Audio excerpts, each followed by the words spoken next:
First possession, 3 and out for the Lions, and the kick is going to go out of bounds at about the 49-yard line of Carterville. So great field position for the Benton Rangers. Brown was lucky to get that punt off. He almost got it blocked, but fortunately he didn't, and Benton starts in Carterville territory on their first possession. At the 47-yard line, it's going to be 1st and 10 for the Rangers. As Scott mentioned, they are led by their quarterback, Keegan Glover, the 150-pound sophomore.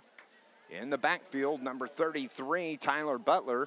And they have 2 receivers spread to the right side and one to the left and one to the right. It's the give to Butler. He's wrapped up right there immediately by Carterville's defense, and that's actually a loss of a yard.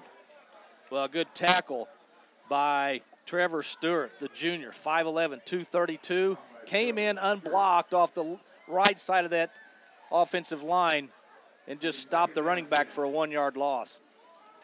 Second down. They are going to say no gain at all. They still have it listed at 2nd and 10 as Glover takes a snap. He looks to throw. Feels some pressure, steps up, roams, and he gets it away at the last minute. Overthrows his receiver who was wide open, Peyton Bayless, down the right sideline. But the pressure made Glover throw it early, and it's incomplete. He had pressure from the outside.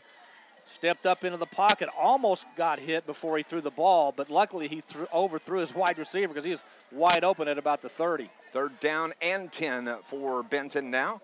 And I was wrong a second ago. Trevor Stewart is not a linebacker. He's the left defensive end for the Lions. Keegan Glover, the quarterback, works from the shotgun. He has Butler to his left. He drops back, looks to pass, has to roll to his left. Gets it away, throws it deep down the sideline. Open was the receiver, but it falls incomplete as it was intended for Blake Stewart on the far sideline. Good coverage. I believe it was Jason Allen on the coverage for the Lions. That ball had to be placed perfectly to be completed. It's going to bring up 4th down and 10 for the Rangers, so it'll be back-to-back 3 and outs for these teams, and actually not really surprised by that. No, there's first game jitters, first of all. You got to work those out. Usually you get the first couple of series in, then everybody settles in and realizes you're playing football. Dropping back deep for the Lions is going to be Bryce Anderson. Bryce wears number 10. And for the Rangers, it's going to be Chance DeVore that's going to be doing the punting. He stands at his own 37-yard line, gets a good snap, kicks it away. Anderson's going to have a chance to run this. Gets a good 2-hop, takes it at the 13, cuts it out to the far side. Across the hash mark, there's a flag down. Anderson down the right sideline, brought down at the 36-yard line. And but that play may be coming back on the penalty. I think that was Nick Brown who absolutely decleated a Benton player. It was not a hit from the back. And so I don't know what the call is going to be unless it was a hit maybe up around the head area. I mean, he just destroyed. Now, they could call it a crackback block as well, but he just destroyed the Benton defender. Anymore, if you hit him even on the side, on the shoulder, they may get that call. We'll see what they rule here. But what a run back from Bryce Anderson as he took that at his own 13 and carried it out to about the 38-yard line. Here comes the call from the official. It's going to be a personal foul, a block in the back against the Lions. The officials tonight, Wesley Calvert, Ethan Harris, Rocky Hull, Victoria Mueller, and Mark Sigler. I did not see a block in the back. I saw the guy's numbers, but I am not an official, so I defer to them. It's going to be a 15-yard penalty, and it's going to put the ball back at Carterville's 10-yard line after the penalty.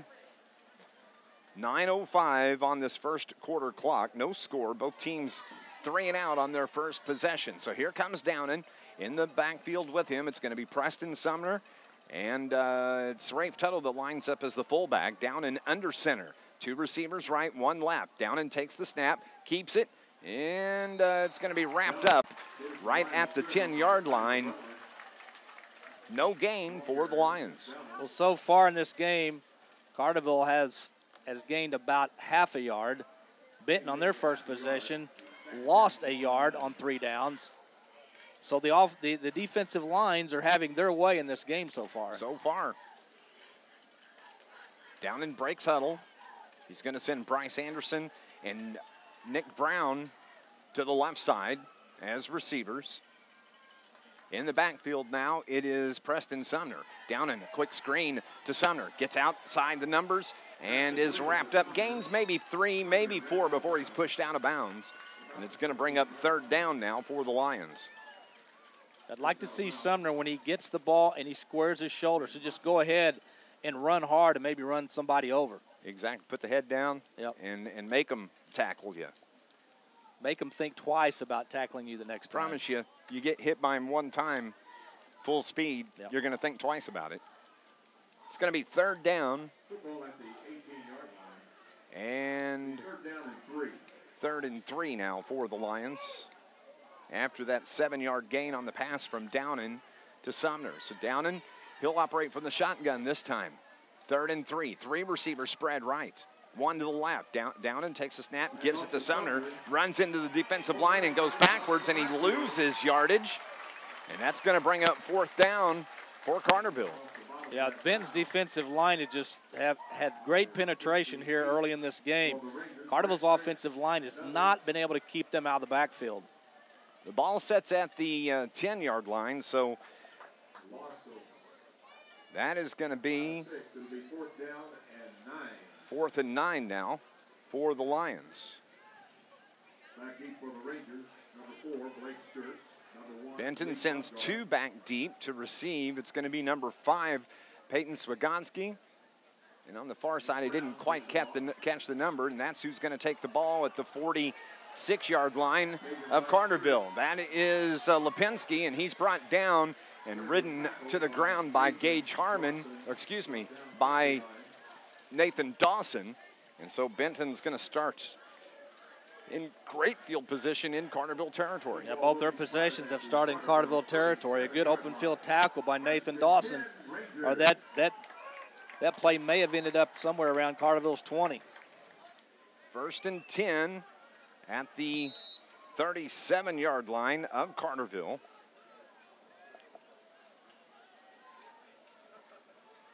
So Glover from the shotgun puts a man in motion. That's Newcomb. Right below us here at Tabor Field. The give to the running back, that is Swagonski. And he's wrapped up by 3 or 4 Carterville Lion players right there. And that didn't look pretty at all. Oh, it did not look pretty at all. The original hit was made by Trevor Stewart, the 5'11", 232-pound junior. And then Tuttle comes in and bends him over backwards.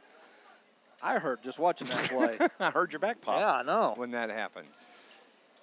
It is a second down and 9 for the Rangers. And they are at the 35-yard line, a gain of 2. Glover throws it far side. Man's open. Nice defensive job right there, though, as right on it defensively is Carterville's Jason Allen. Yeah, another junior. He was right there. He was in great position. Once the receiver made the catch, he had nowhere to go.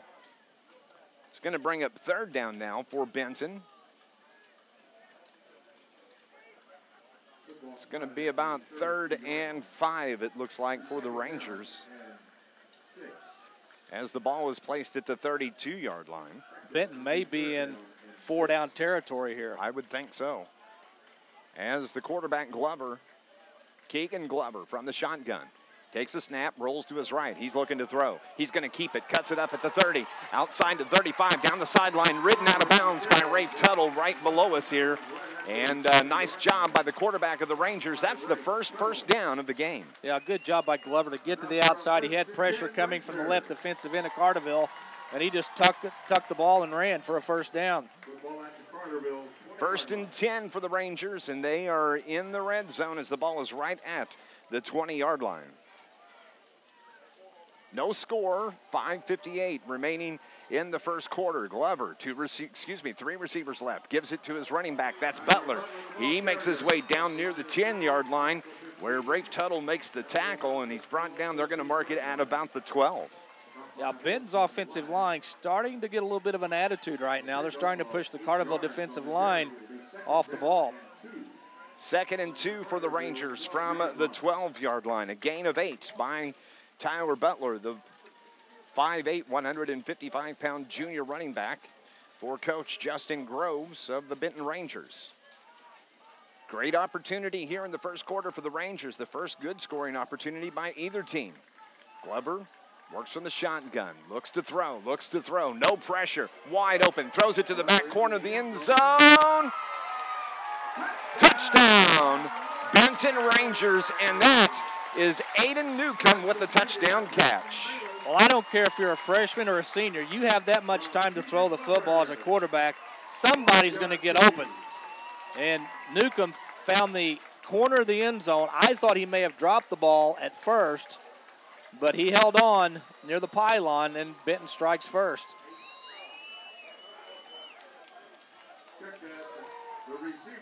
Six to nothing the score. He had all night to find the open man and did a nice job doing that. Carterville not able to put any pressure on but Keegan Glover. And so it's 6-0 Benton at the 5:10 mark here of the first quarter. And Benton did not have enough players. They're going to have to move the ball back five yards for delay of game. They're missing one, it looks like. Maybe two. It's going to be number 8, Chance DeVore, that does the kicking for the Rangers. Now he counts, and we need one more, he says. One more. That'll be a conversation that the coaching staff will have, and coming in is going to be Hunter Roberts. Into the game. This will be a 25-yard extra point attempt. Not a given in high school football. Jake Baumgart doing the holding. Where's number 1? There's the snap, the hold. The kick is good, and the Rangers lead it 7-0 at the 5:10 mark. We'll come back. This is Lions football on NewsRadio WJPF.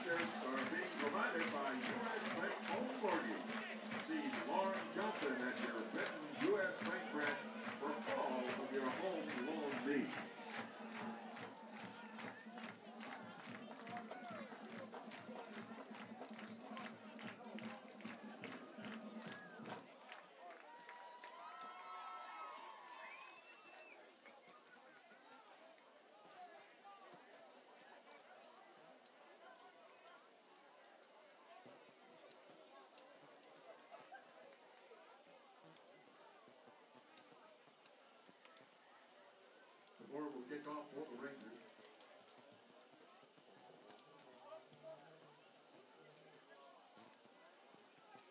Back deep for the Lions. Number 10 is Bryce Anderson. Number 8 is Carson Pearson.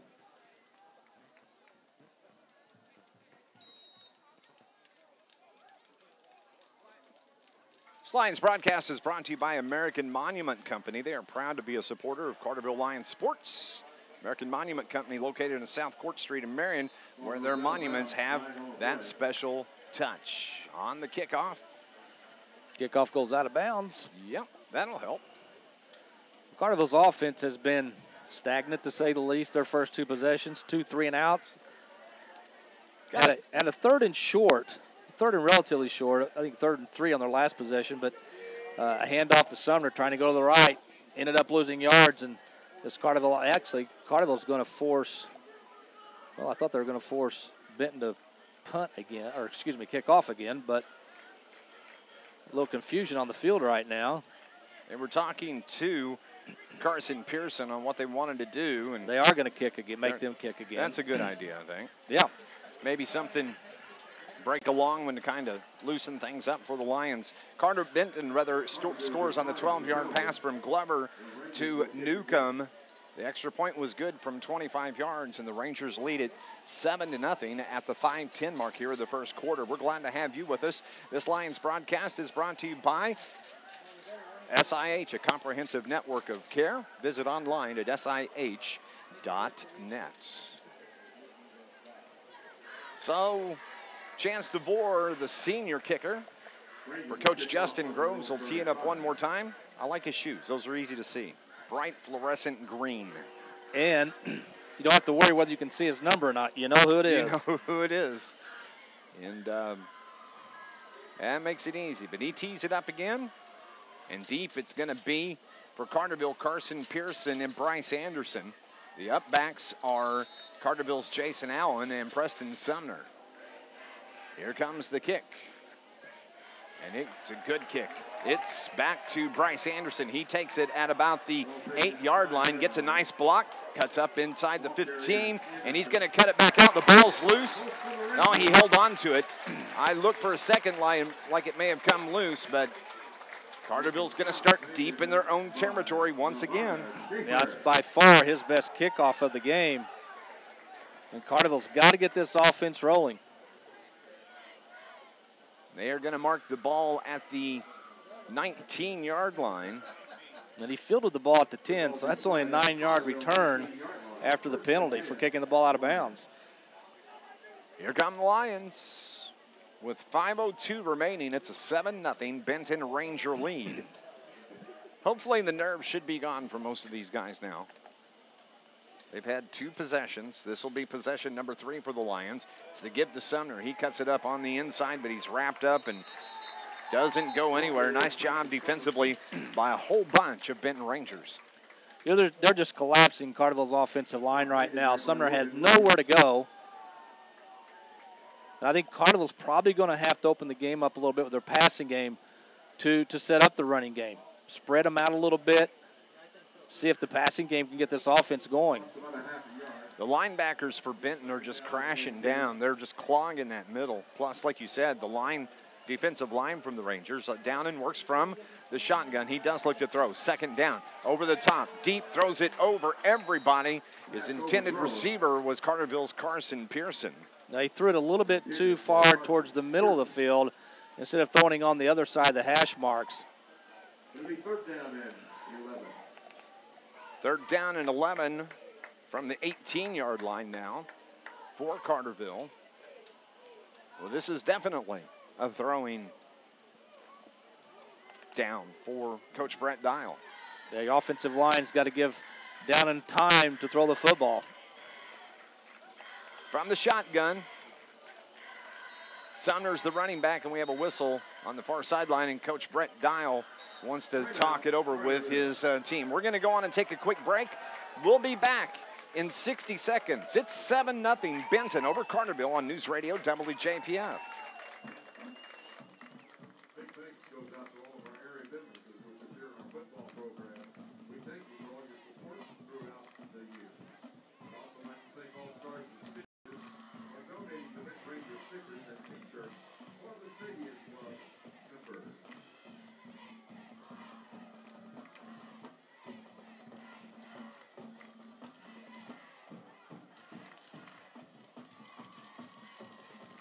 If you're watching online, thank you very much. Appreciate it.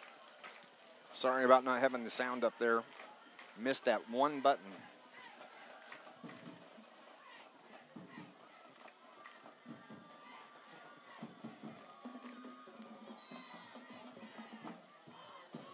Third down and 11 for the Lions. The football at the Carterville 19-yard line.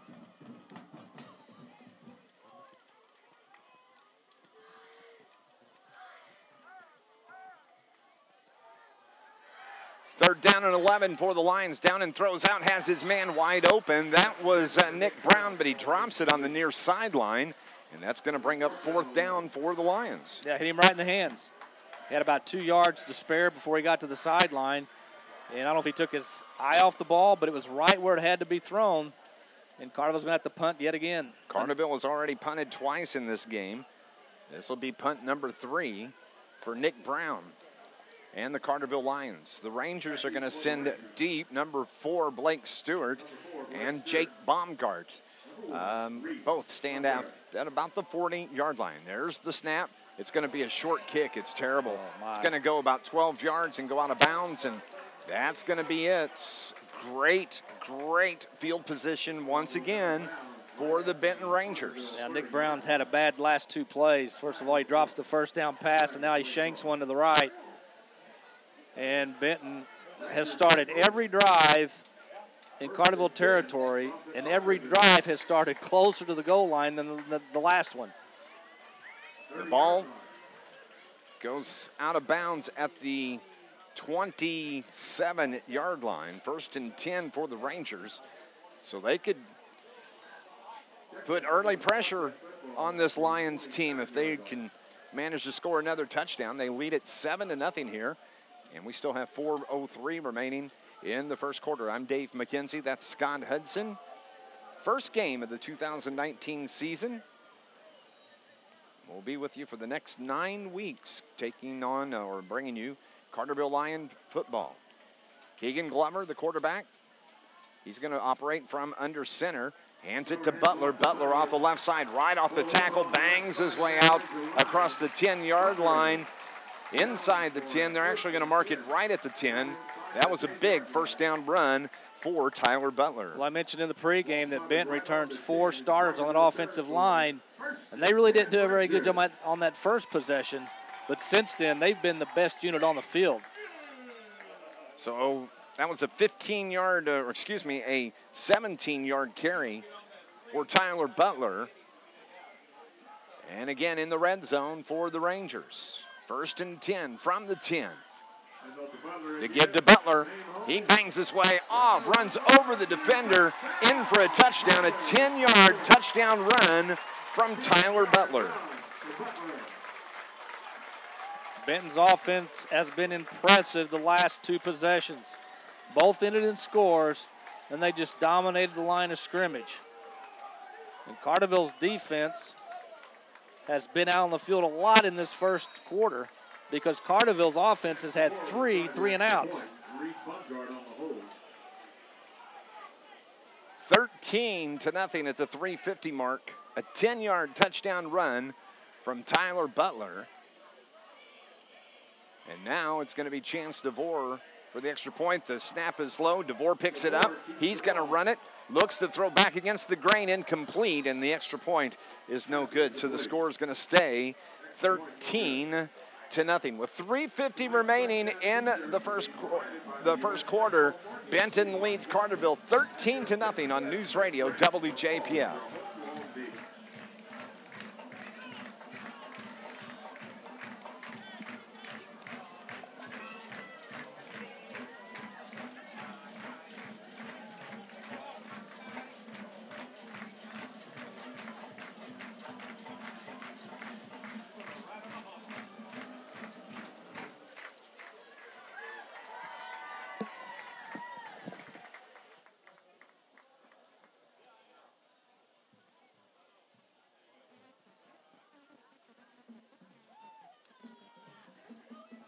For the Lions, number 10, Bryce Anderson. And number 8, Carson Pearson. Chance DeVore will kick off for the Rangers.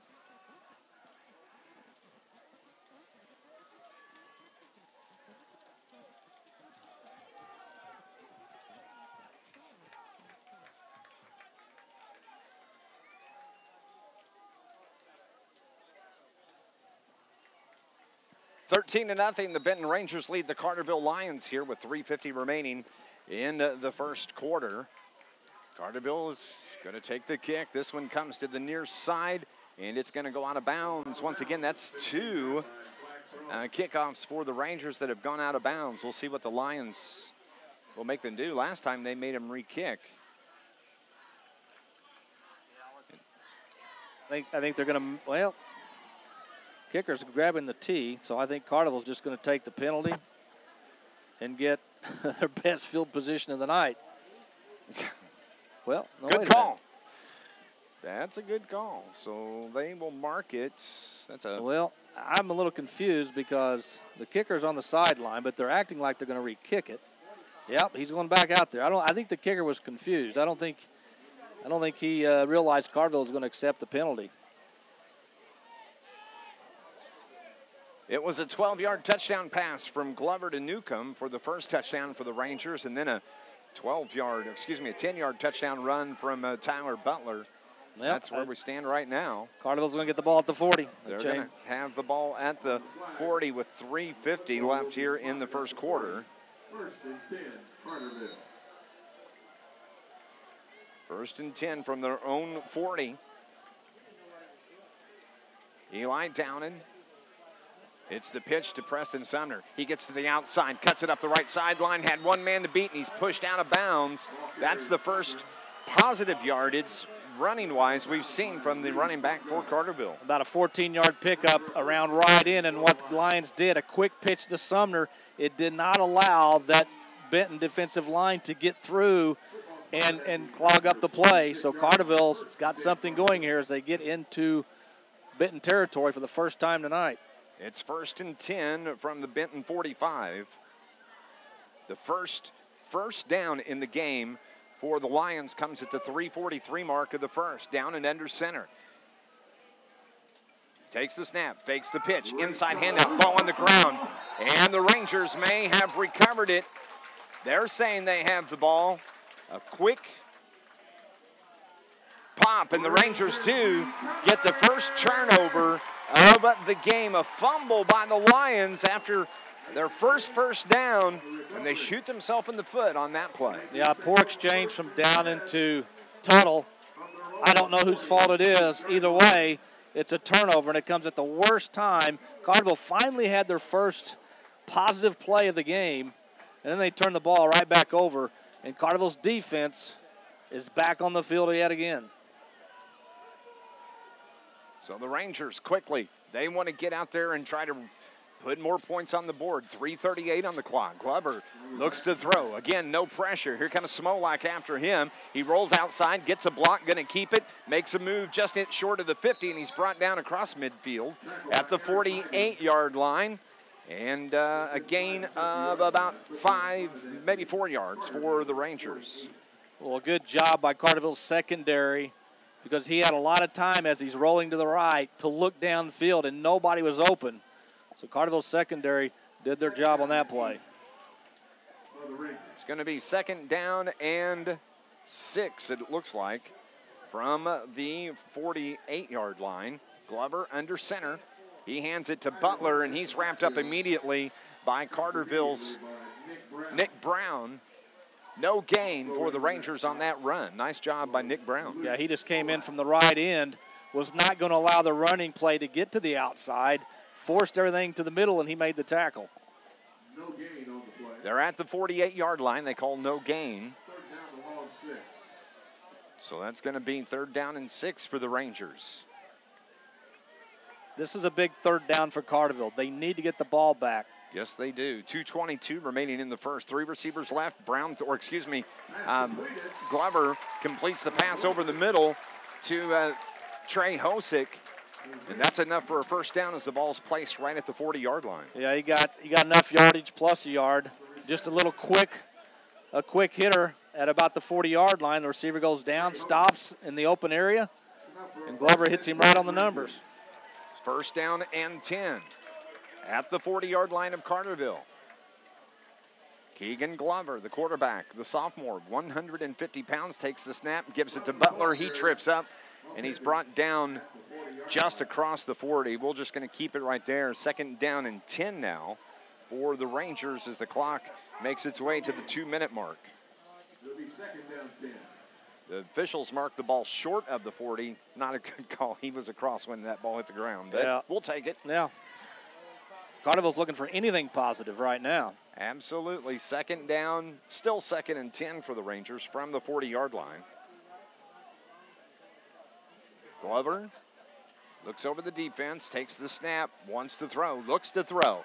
Plenty of time. Smolak put pressure on him, falls down. He's hurt. He's grabbing his ankle. Glover brings it near side, now cuts it back across the grain to the outside. Has a man wide open inside the 20. It's caught. It's making a move toward the middle, and he's still on his feet all the way down just short of the goal line. Looks like it's going to be marked at the 1-yard line. That's how you extend a play if you're a quarterback. He just went everywhere. He's like a little water bug in the backfield. Went to his left, and he made a really good smart play by. He gave the impression he was going to tuck it and run, but right before he got to the line of scrimmage, he stopped and found a receiver wide open. There was nobody in Carterville's defense in the same zip code. I believe that was Blake Stewart, number 4, with the reception.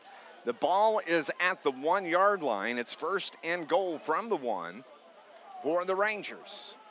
Glover under center. Oh, the whole left side of the line moves, so that's going to bring the ball back. The first penalty that we've seen offensively for the Rangers. Now, they've been very good. They haven't beat themselves. Ball start against the Rangers. 13-0 with 1:16.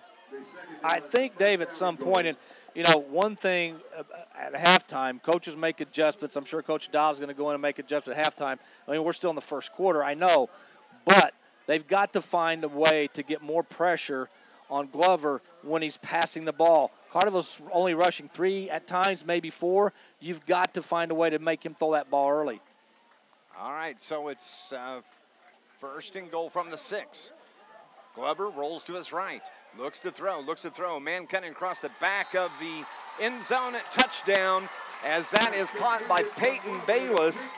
That is a 6-yard touchdown pass from Glover to Bayless. That was a heck of a catch by Bayless because Carterville's defensive back, who I believe was Bryce Anderson, was right there. I mean, it had to be thrown perfectly to even have a chance to be caught.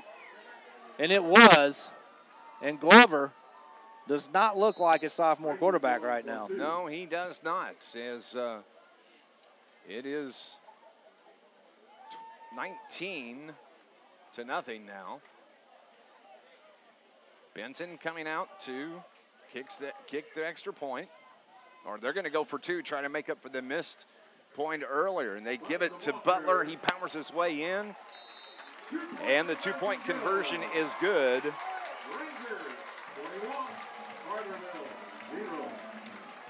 21-0, the Rangers lead the Carterville Lions with 1:07 remaining on the first quarter. We'll be back. Lions football here on News Radio WJPF.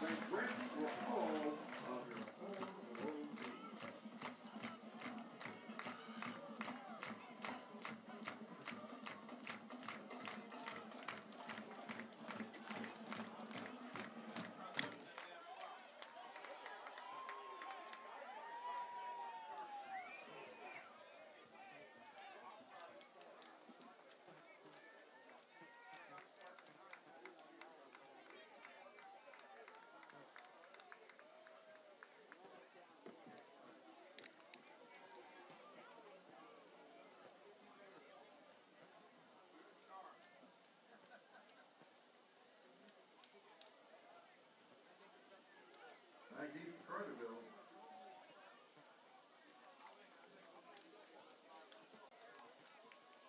Ryland Perkins, number 10.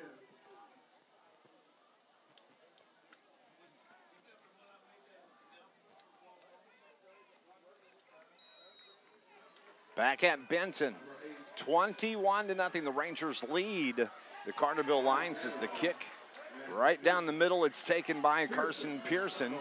He cuts it up the middle of the field, runs into a couple of Benton Rangers at the 25-yard line, and that's where Carterville's going to start over. It's all Benton right now. It's all Benton, and Carterville had that one big run by Sumner. They got him a first down, and then they fumbled the ball. And then the defense, which has been out on the field what seems like an eternity already in this first half, and we're only still in the first quarter, could not stop them from scoring. And Carterville's offense has got to get something going. You cannot have your defense out there that long in this kind of heat early in the year. The Lions are starting at their own 25-yard line with under a minute to go, just 59 seconds remaining. Downing as Preston Sumner off his left hip, works from the shotgun. 3 receivers right, 1 left. Downing looks to throw. Throws it deep down the left side. That ball was picked off. It was a duck, and it was picked off by Baumgart. He brings it near sideline down to the 20-yard line where he's brought down. And a turnover, back-to-back turnovers now by the Lions. A fumble at the 3:38 mark, and Benton has a chance to score again before the first quarter's over. Downing got hit as he released the ball. That's why it looked like a duck. And it looked like to be a quick pass, and he still didn't have time to get rid of the ball without somebody hitting him. And this thing has gone from bad to worse. 10 Rangers. 1st and 10 from the 20 for the Rangers.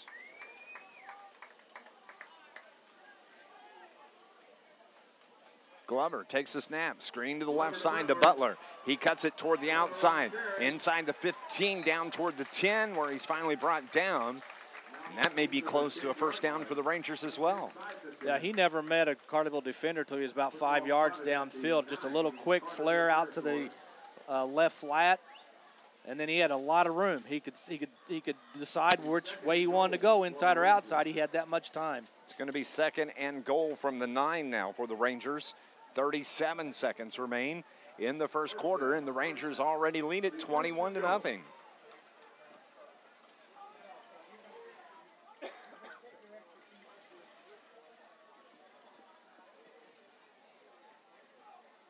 All right, Glover's ready to go. 3 receivers right, gives it to the running back, Butler. He just fights, and spins his way down inside the 5-yard line to about the 3-yard line.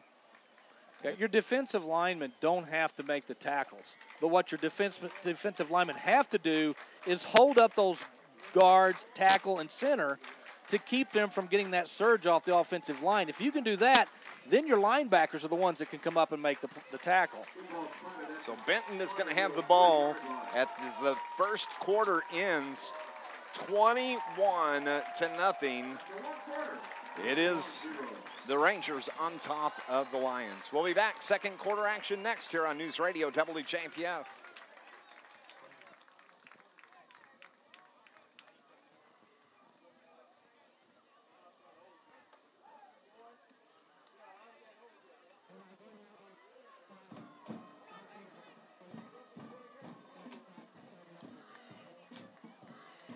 Yes.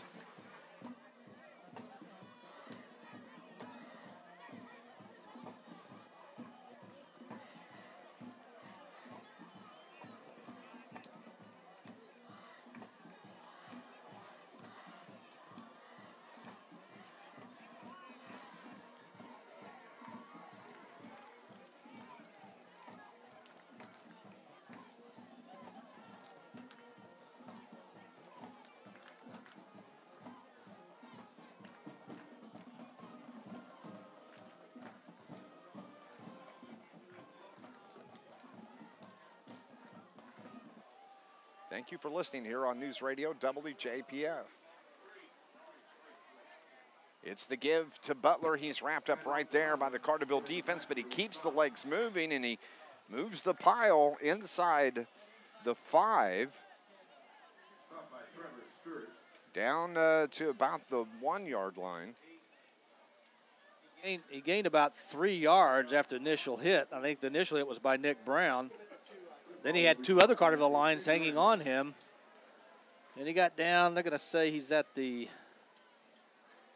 Yeah, that's not right. It's not right. Ball's not on, well, they don't have the lights for the ball where the ball's that's not working, I assume. So looks like it's about the 6. It's the give. Oh, nope. Or Glover is going to keep it. The 2-yard touchdown run by the quarterback, Keegan Glover. And the Rangers lead this game 27-0. Benton had more players coming back this year with varsity experience. And that is definitely showing here in the first half. Carterville, not a lot of kids with a lot of action on Friday nights in the past. And Carterville's just shot themselves in the foot with a couple of big turnovers. Both those turnovers have led to Benton scores. The Rangers are out for the extra point. Kick is up, and the kick is good. So it's 28-0. The Rangers over the Lions. We'll be back here on News Radio WJPF.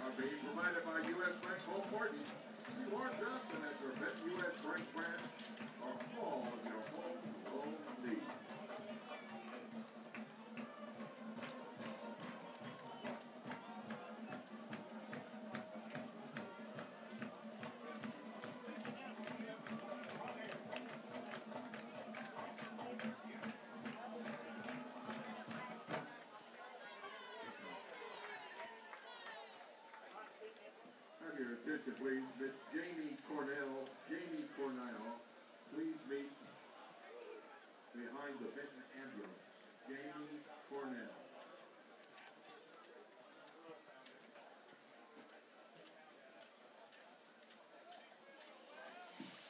telephone, we have found him in the broadcast booth. You lost your cell phone, we can have one.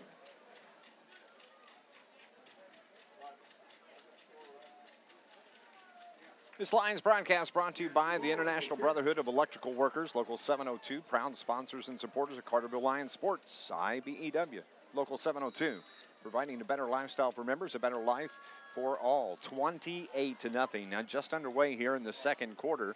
Carterville's going to take the kickoff at the 10-yard line, as that is Carson Pearson up the far sideline. Nice return from Pearson, and that's one of the few positives that we've seen from the Lions in this game.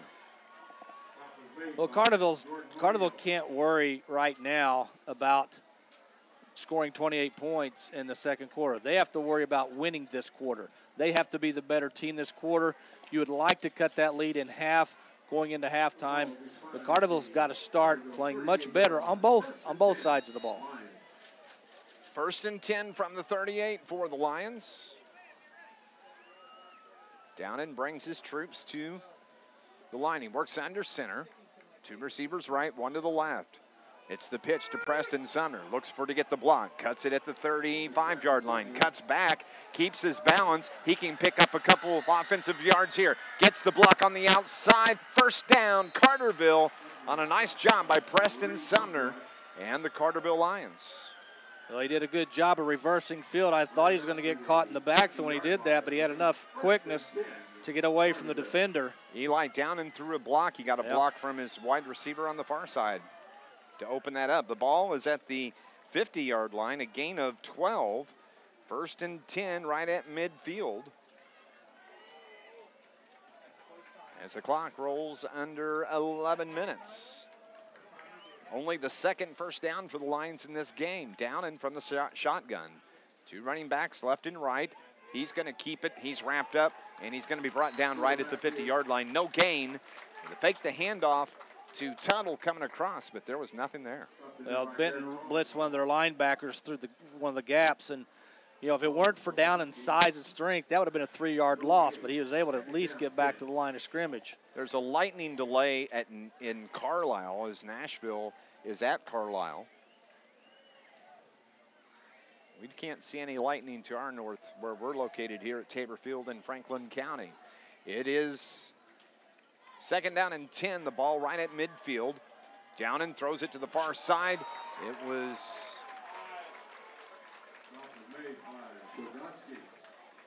catch was made by Carterville's Nick Brown. A one-handed catch, it looked like, but he was... Well, that's what you call... Actually, they ruled it incomplete, I guess. That's what you call your quarterback hanging your wide receiver out, because as soon as Downen looked to his left, the Benton defensive back was already there. And I'm surprised he didn't go for the ball instead of the player, but that could have ended in a disaster. 2nd down and 10 for the Lions. From the 50, it is the give to Bryce Anderson. He cuts it up. The inside handoff, he carries it for a gain of about 7, and that's going to bring up 3rd and 3 now for the Lions. And I know it's only the second quarter, but I actually feel like Carterville's in 4-down territory, even where they're at on the field right now. They've got to keep this drive going. I've got it as 3rd down and 3 for the Lions. Scoreboard showing 4th down. We'll see which it is. I don't see an indication from the officials. Yeah, the ball was at the 44-yard line. I've got 3rd down and 3. Well, it may be 4th down. We'll see. It's 3rd or 4th. We need a 1st down, and it's going to be the give to Carson Pearson, and he is brought down short. It must have been 4th down. Here comes the Benton offense, and it was. Carterville went for it on 4th down. Well, I think that play, anytime you have a back going motion and you hand off to him, that play is designed to go to the outside, and for some reason, the running back decided to stop and cut it back up. I think if you try to get to the outside with your speed, you might be able to pick up that 1st down. So Benton has the football, 9:06 remaining in the half, and they have it at their own 44-yard line. Glover takes the snap, looks to throw deep down the left side. The receiver, Lipinski, good coverage there by Carterville's number 24. I don't have him on the roster. Yeah, Graham Dennis. Yes, I'm sorry. I see it. The ball was underthrown, and neither the receiver or Dennis could stop and come back and try to get the ball. But you see what Benton's doing. They're up 28-0. They're going for the kill right now. I mean, they've run the ball very effectively in this first half, and you think they might want to keep the ball on the ground, but they're going for the kill shot here. 3 receivers spread to the right, 1 to the left. Keegan Glover gets it to his running back on the pitch. And Tyler Butler spins his way out toward midfield. And they're going to mark it just short of the 50. So a gain of about 6. 3rd down now and 4. Let's say 3rd and 5. Keegan Glover, the quarterback, from the shotgun. Low snap, handles it, gets a little pressure, steps up. He's going to keep it, has a hand put on him, a flag thrown at the 44-yard line. That may be a hold. And that may be the first offensive penalty, the second that we would see on the Rangers. If I knew for sure Benton wasn't going to go for it, I'd decline the penalty. Because if you take the penalty, you give him another down. Let's see what the Lions are going to do. This is... Boy, it's, I think Carterville's coaching staff talking it over. I don't think they're really 100% sure what they want to do. I do believe it was a hold. Yeah. As they look toward the Carterville sideline, holding on the Rangers. 19 after the penalty. And the ball is at the 33-yard line. Glover looks to throw, springs a man. That's number 2. Newcomb passed just off his fingertips. He made a move at about the 40-yard line to get open, and he was there. The pass was just a little bit long, and now that's going to bring up 4th down. And who is hobbling for the Carterville Lions? That's but not number good. 13, that's Eric Bybee, and he's not wanting to put any pressure on his left leg. He's trying to get to the sideline. Preston Sumner picks him up, as does Carterville's number 52, Ivan Jones. And he's got a brace on that knee. I guess that's the one he hurt last year. He got hurt during football season a year ago. Yeah. And wasn't able to play basketball during the season, and hope things are okay for Mr. Bybee. Well, going back to last play, Glover had plenty of time to look downfield. The receiver had gotten between the safety and the cornerback and gotten beyond them, but the ball was a little overthrown. So Benton will have to punt. Carterville should get decent field position. 4th and down from the 39. 4th and 19 from the 39. Snap is good. Here comes the kick. That's a good kick. It's bringing Bryce Anderson. He has to retrieve to get it. Takes it on one hop. Looks to get a block. Takes it across the hash mark. Cuts it to the near sideline where he's brought down near the 40-yard line. And that's where Carterville's going to have it at the 7:48 mark here in the second quarter. Tuttle's down. Oh, boy. This game for Carterville brutal so far. Is just Official timeout for the injury.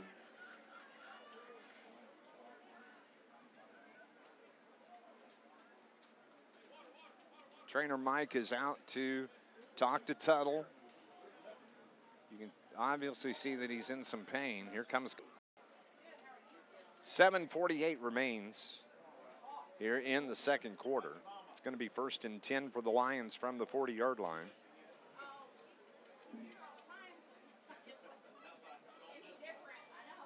We're going to go on. Let's take a 30-second break here. And when we come back, we'll continue here from Benton. It's Carterville Lions football on NewsRadio WJPF. Just a 30 here. 30 here.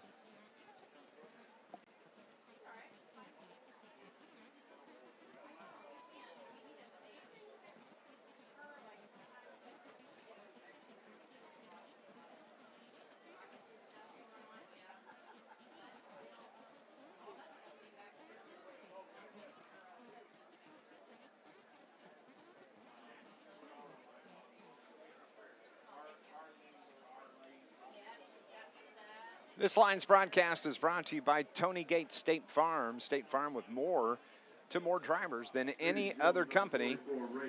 Get to a better state with Tony Gates. Get to Tony Gates State Farm Insurance. Tuttle is on his feet.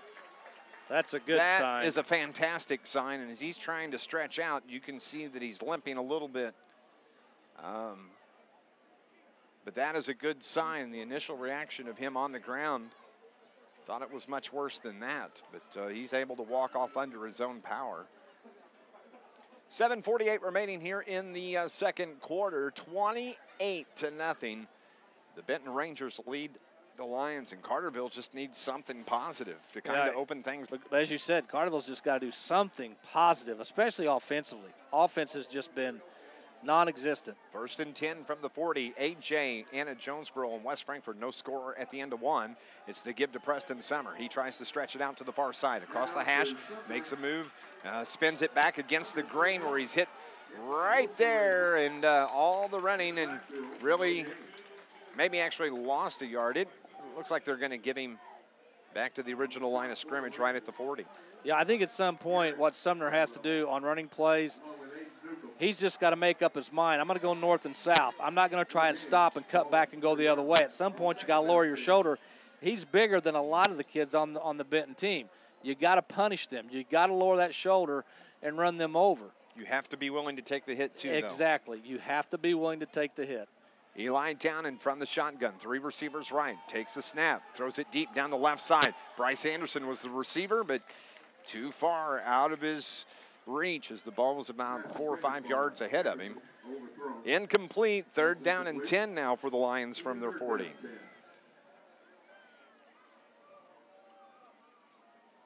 Coming up at the halftime, we'll run through all the scoring. Here in the game, it's been all Rangers. 6:52 remaining in the first half. They lead it 28-0. Other games around Southern Illinois, CZR at Hamilton County. Harrisburg is at Mount Carmel. DuQuoin taking on Massac. AJ is at West Frankfort, as we just mentioned. El Dorado at Johnston City. Redbud at Pinckneyville. Downen's throw is caught at the 48-yard line by Carterville's Nick Brown. A gain of 8, going to bring up 4th down and 2. Yeah, Nick's got to know where the first down marker is. He was going to be well short. I think Downen had to throw the ball maybe a little quicker than he wanted to, but he still made a good throw, but Nick did not get to the first down marker. Now it's going to bring up 4th and a long 2, short 3, and of course you're down 28-0. You got to go for it. Ball's at the 47-yard line, and a timeout is taken by the Benton Rangers. And we'll take a break as well. When we return, it's 28-0 Rangers here on News Radio WJPF.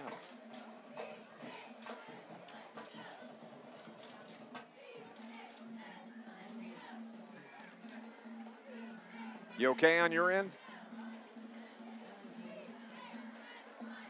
Just 30. If you're watching on YouTube, thank you very much. Hope you're having a good night.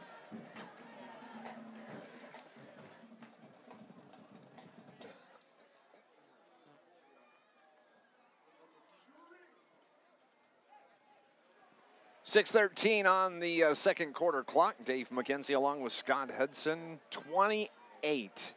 I did not see this coming tonight.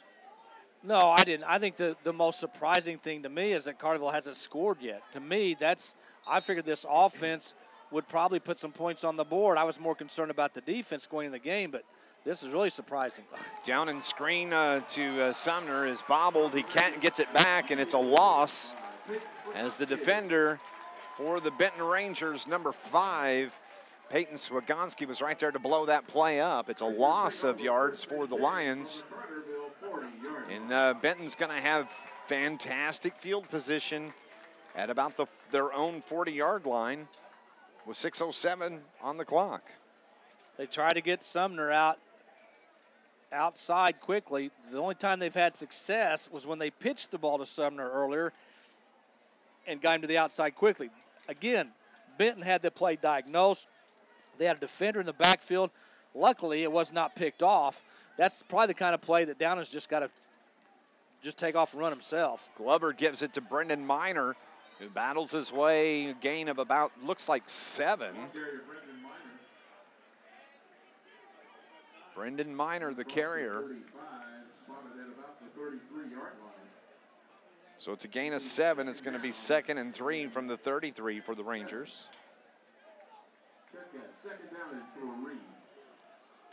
They bring 3 receivers to the left. 1 spread to the far side. Glover from the shotgun for the Rangers. And Coach Justin Groves takes the snap, gives it to his running back. Nice job defensively for the Lions, as it is Trevor Stewart that is there to bring him to the turf. Yeah, the defensive end just crashed down on the play. And that's one of the few good plays by the Lions defense tonight. AJ leads West Frankfort 6-0 with 9:10 remaining in the second quarter. It's the only score we have so far.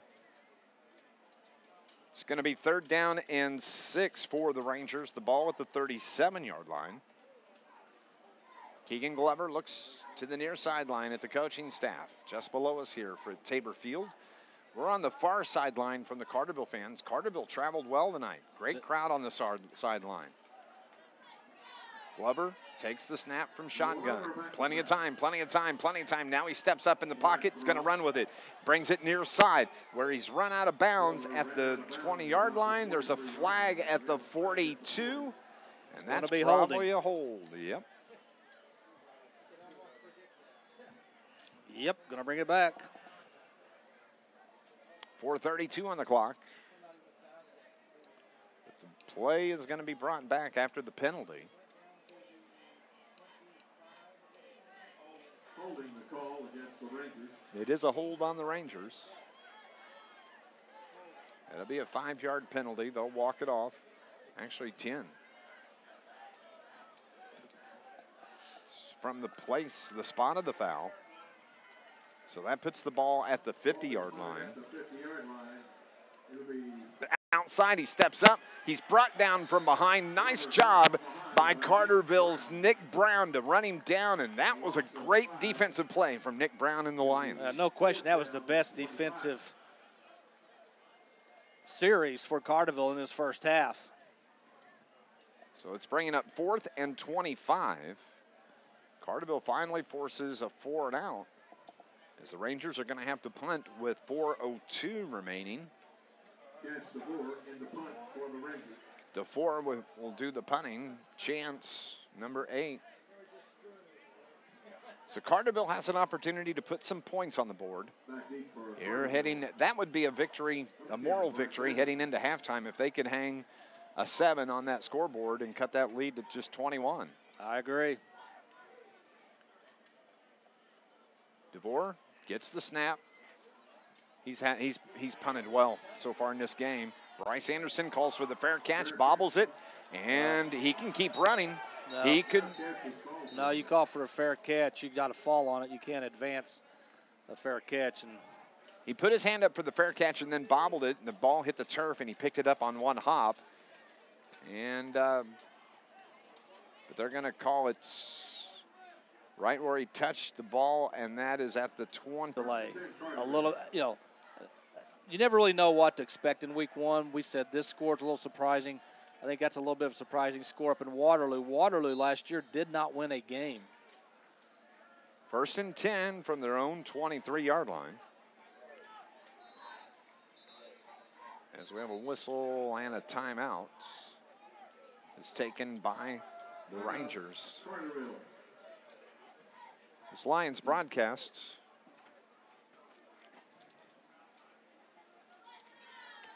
in the postgame, Scott and I will name our Joe's Lawn Care and Snow Removal star of the game. That's coming up in our postgame show. At halftime, we'll break down the scoring 28-0. It's been all Rangers in this contest. As we have confusion, there's a new rule on the game clock or the play clock, and I think there's been some confusion with that. as the official says, reset the game clock, the play clock, rather. Reset the play clock. There it is, 25 seconds. There's a 25-second clock and a 40-second clock. It depends on where the ball goes. Down and rolls to his left after taking the snap. He looks to throw, cuts it on the outside at the numbers, and he battles his way out near a first down. He's going to be about a yard or two short. But positive yards on the run from the quarterback for the Lions, Eli Downing. Well, good or bad, Downing's going to be running the ball quite a bit this year. One, he can, and he's so strong, he's so hard to bring down. You'd love to see Downing unleash that big arm of his. But, quite frankly, he hasn't had a lot of time to throw the ball. One of the interceptions, or the interception he threw tonight, he was hit as he was releasing the ball. 2nd down and 3 from the 32. Clock is under 3 minutes, 2:38 remaining in the half. 28-0 the Rangers. Downing's going to keep it. Takes it, first down, up near on the far sideline. And that's only the 3rd first down for the Lions in this game. Great ball fake by Downing to Sumner. And Sumner is a guy that obviously they're keying on every play. Great ball fake by Downing. They collapsed on Sumner. Downing was able to get to the outside. 1st and 10 now for the Lions from the 40-yard line. Downing from the shotgun. 2 receivers right, 1 to the left. Downing rolls to his right, looks to throw, and throws it short. His intended receiver was covered up. That was Bryce Anderson that was the intended receiver, but the defender was right there. Downing wisely throws it into the ground. Going to bring up 2nd down now. Most, if not all, of Carterville's passing plays tonight have been downfield or to the outside and short. Carterville has not, that I can remember, tried anything over the middle. But again, adjustments will be made at halftime, and I'm sure Coach Dial will have a few stern words. Can I say that? Stern words for the team? Yeah, you might say that. No. It's the give to Sumner. He's met there by 2 Benton Ranger defenders. He had nowhere to go. Absolutely nowhere to go.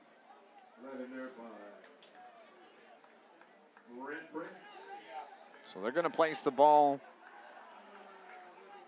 at the 36-yard line. It's a gain of, or a loss of 4, rather. 3rd and 13, a loss of 3. It's the pitch to Sumner. Cuts it up at the hash, gets out to about the 45, and a flag comes in late behind the play. That may be an illegal block. Maybe a well, it might be on Benton. Downing was clapping his hands. So let's see what the call is going to be. Well, no, they're calling the Benton captain over. So, but Dave, there's a perfect situation of where Sumner, with his size, doing a little bit too much of the jitterbug, get the ball, go straight upfield, run somebody over, and then it makes him think twice the next time you get the ball. A little indecisive. You know, even on kickoffs tonight, whether it's Pearson or Bryce Anderson, there's times where they get the ball and they're just kind of like a little jitterbug. I know they're looking for that opening, but sometimes best just to take it and go with it. So the penalty was a hold on the Lions. It's going to bring up 3rd down. And they're going to push the ball back even deeper into Carterville territory. 3rd and 23 for the Lions from the 27. This is the 6th play of the drive, and believe it or not, this is the longest drive of the Lions of the night. And we have a whistle that stops play. Timeout, Carterville. Timeout is taken by Coach Brett Dial. We'll keep it right here. But Dave, don't want to take anything away from what Benton has done tonight on both sides of the ball, especially offensively. However, if you look at both these teams offensively and look at has been Benton's offensive line, they have just owned the Lions. They have opened holes for the running game. They've given Glover more than enough time to find a wide open receiver. That has been the difference in the game. And we can sit here at every level of football. If you've got a really good offensive line, you're going to beat teams that might have a little bit more skill position players than you do. Well, you can interrupt so much. It just interrupts those skill position. If the quarterback can't get the ball away to his receivers, you know, that's key. If you can't run the ball through that line, that's key. And so, yeah, you're exactly right. Give credit to the Benton Ranger offensive line. And you mentioned it a while ago, heading into halftime, there's adjustments that need to be made. And I'm sure Brett Dial and his coaching staff, that's what they'll address here at the half. 1:15 on the clock. It's 3rd and 23 from the Lions from their own 27. Downen drops back. He's going to look to throw, but he's going to run it, and he's brought down short of the 40, about the 37-yard line, and that's going to bring up 4th down now for Carterville. And again, Downen has no time to find a receiver. He has to tuck it and run, and that's the other thing. If you have a good pass rush against a quarterback like Downen, it doesn't matter how fast your receivers are. He can't find them because he's running for his life. 28-0 the score with 1:03. Benton called a timeout, and it's 4th down and 13 for Carterville. I want to say real quick, got a nice message from Carterville assistant basketball coach. To get attacked by one of the police dogs. Really? Yeah. Was there? If there was money involved, I would. And I was asked, and I firmly said no. But Quinn also told me a story that he did that. Yeah. And he has marks. Really? Yeah. That's what he said. I'm not going to say. Well, I'm not going to say anything else. I wasn't going to tell you this, but I also found out that when you told Quinn that you weren't going to do it, he almost went up behind you, slapped you on the back, and slid a little marijuana in your you know, just that saying, would have been interesting. Just saying. That would have been interesting. But we thank all Carterville fans for listening tonight. We enjoy doing this. It's a lot of fun. Not a lot of fun right now, but we still enjoy doing it. And glad everybody's listening and watching as well. Next week, the first home game for the Lions, and the Heron Tigers roll into Carterville. I think it would be a big surprise if going into that game, both Carterville and Heron were 0-1. I don't think anybody would have guessed that. But there's still a lot of game left, both up there and here. And it's picked up by Baumgart of Benton, and he's brought down nicely defensively by Townsend Barton of the Lions. And Benton will have 51 seconds on the clock. Trying to hang some more points on the board. I wonder if they'll throw the football. Would they do that? Well, they've had success running it. They've had success throwing it. I guess you get in the huddle, you flip a coin, and whatever it says, that's what you go with. They've had that kind of domination here in the first half. 1st and 10 from the 33-yard line. Keegan Glover looks at the playlist he has on his left wrist. Tyler Butler, the running back, off his right hip, puts a man in motion. That's Baumgart. The snap he can't handle, has to fall on it. Glover just covers up, and that's going to be a big loss. A loss of about, looks like 10 yards or so for the Rangers. Carterville has one time, or excuse me, they do not have any timeouts left. So the clock continues to roll. 2nd and, let's see here, it's going to be, should be about 2nd and 20, it looks like. Yeah, this will be the last play of the first half. I don't think Benton will take a knee, but I don't think they're going to do anything crazy here. 2nd and 20 from the 23, a loss of 10 on that play. As the clock winds its way down to 13 seconds, there's 19. They don't even have to run a play if they don't want. Keegan Glover, he wants to hurry up, gets the snap off, gives it to Butler. He tries to spin away, but he's brought down about to the original line of scrimmage, and that's where we're going to end the first half. It's 28-0. It is all Benton as we head toward halftime. Our halftime show is brought to you by IBEW Local 702. 28-0. The Rangers lead the Carterville Lions at the half here on News Radio WJPF.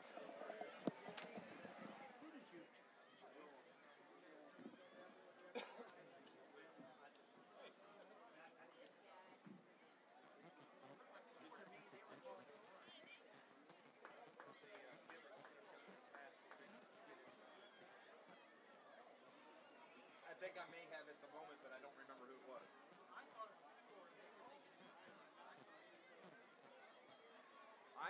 said Blake Stewart. Yeah, that's number 4. I thought it was 4.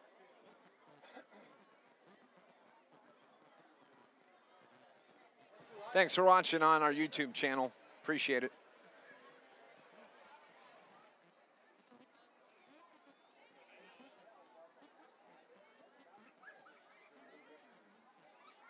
Ladies and gentlemen, tonight's Marching Rangers halftime show is sponsored by Weeks of Benton, All Stars and Stitches, the State Bank of Whittington, and Cycle One.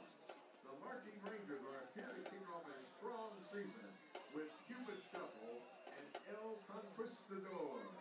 Everyone, let's get up. There in the first half. I tell you what, Scott, I was just looking on my possession chart here, and Carterville had 8 possessions of the football. 1, 2, 3, 4, 5, 6, 7, 8 possessions in that first half. It did absolutely nothing. No. And, you know, they had their first 3 possessions were 3 and out. They had 2 turnovers. Both of those led to Rangers touchdowns. So even if you take the touchdown or the turnovers out of the equation, Carterville will only be down by 2 touchdowns. But they got the turnovers, and they marched down the field and scored. And up until maybe Benton's last 2 possessions, every one of their possessions, with the exception of maybe one, started Carterville territory. And their offensive line was the difference in the first half. There's no question about it. And their defensive line was dominant as well. Benton got on the board. That came at the 5-minute mark of the first quarter when quarterback Keegan Glover found Mr. Newcomb, Aiden Newcomb, wide open for a 12-yard touchdown pass. That was at the 5-minute mark. The extra point was good.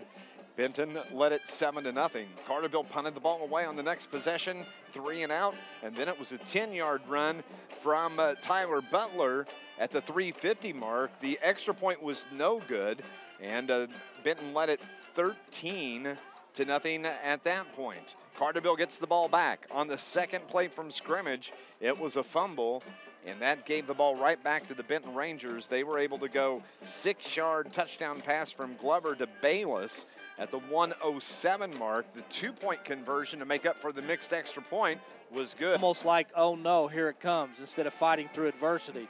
So we'll find out a lot about, and again, it's week 1, and there's going to be changes probably made to personnel possibly, but I want to see how Carterville responds in the second half. And I'm not talking about coming back and putting up a big comeback to win this game, which I'm not saying they can't.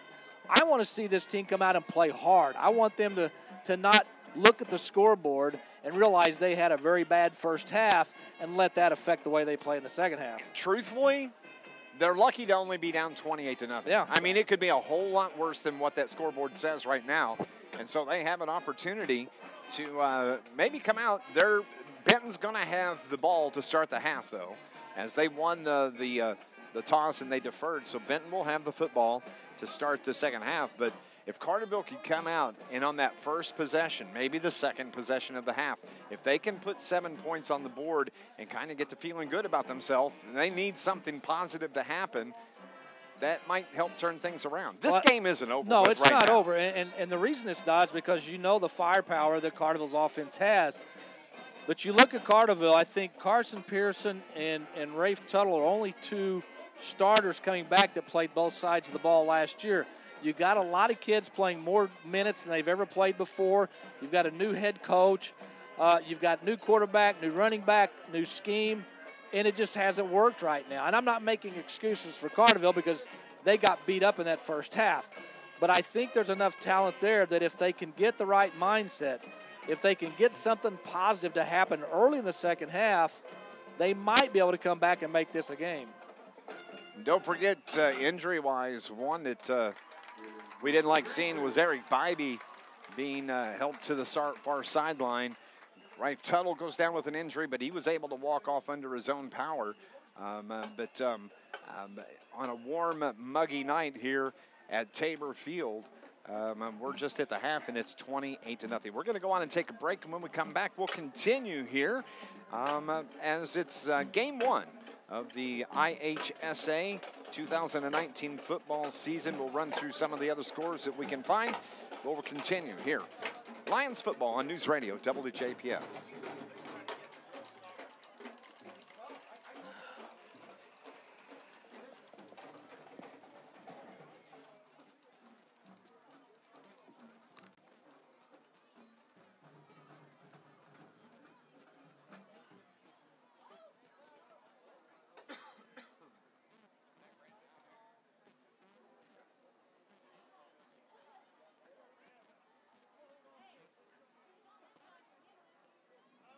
Now, ladies and gentlemen, for your halftime enjoyment, the BCHS would like to present the Wrangler Girls. The Wrangler Girls are coached by Miss Lindsay Moore and assisted by Ali Dockery and Lauren Johnson. Let's hear it for the Wrangler Girls.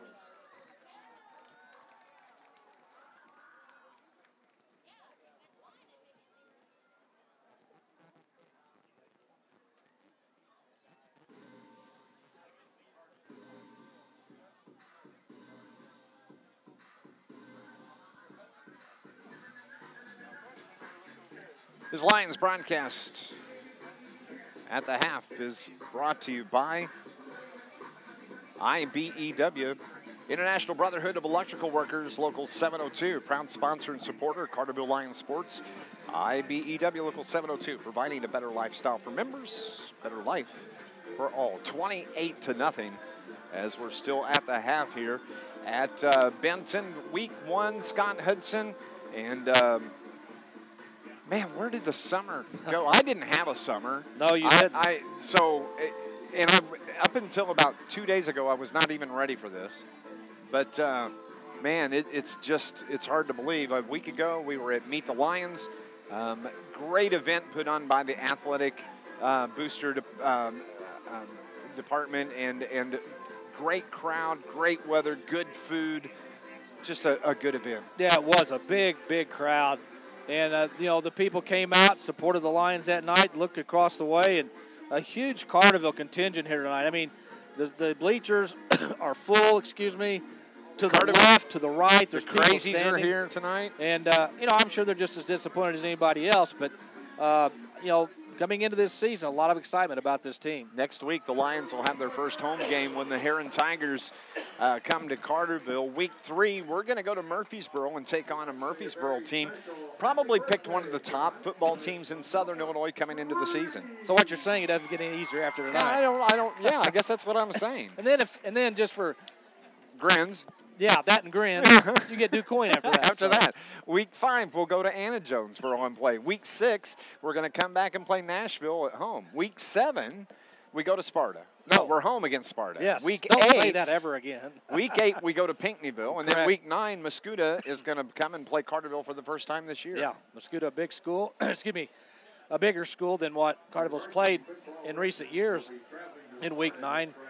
But Carterville's schedule, I'll put it up with anybody's. I agree. As far as difficulty. So we'll see what happens in the second half. Hopefully Carterville can turn it around. And one of the things, too, about this game, even though it's 28-0 right now, one of the things you have to remember, Carterville's finally going to have their own tape that they can look at. Yep. And that is huge. They've not had that here preparing for this game against Benton. So now, not only are they going to get tape on Heron and what Heron did in their game tonight, but they're also going to have Brett Dowell's going to have his own tape that he can go over with his team and say, these are the areas that we need to improve in.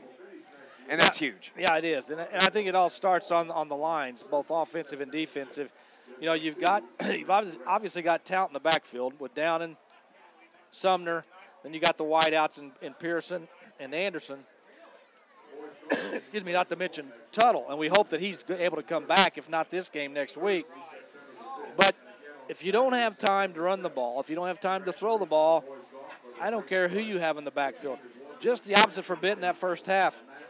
Glover, the sophomore quarterback, he had to scramble a few times, but not very many. And when he did scramble, he had his head up looking downfield, and he found wide open receivers. So that's been the difference in the game so far. 28-0 is the score here at halftime. Benton all over the Lions here in the first half. This Lions broadcast, it is brought to you by the city of Carterville. Mayor Brad Robinson would like to remind Carterville residents, if you haven't done so already, download things are hot. The fire department's here. The light's going right. past us. But Mayor Brad Robinson would like to remind Carterville residents to download the app for the city of Carterville if you've not done so already. Plus, sign up for the Nixle text alerts. This will give you an opportunity if there's any emergencies that take place in Carterville. You'll get that in your text messages, important information, upcoming events. You can do all that right from the app you can get. Just go to the Google Play or the Apple App Store. It doesn't cost you anything. Download the app for the city of Carterville. 28-0 the score here at the half. We're going to go out and take our final halftime break. This Lions halftime show is brought to you by the IBEW Local 702, providing a better lifestyle for members and a better life for all. We'll return to Lions football coming up on News Radio WJPF.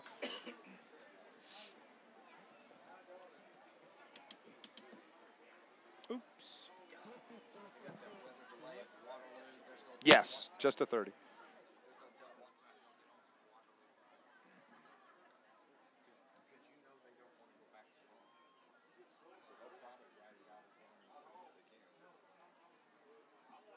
Eric, I got no programming. Donka. 28-0, the score here at the half. The Rangers lead the Carterville Lions. They are dealing with a rain delay. Let's see here. Heron at Waterloo. Did you look at the radar? I did not see radar. Let's see what this shows. I think it was 7:34 to go in the second at Waterloo when the weather delay started. And Heron was trailing Waterloo 16-0 at the time.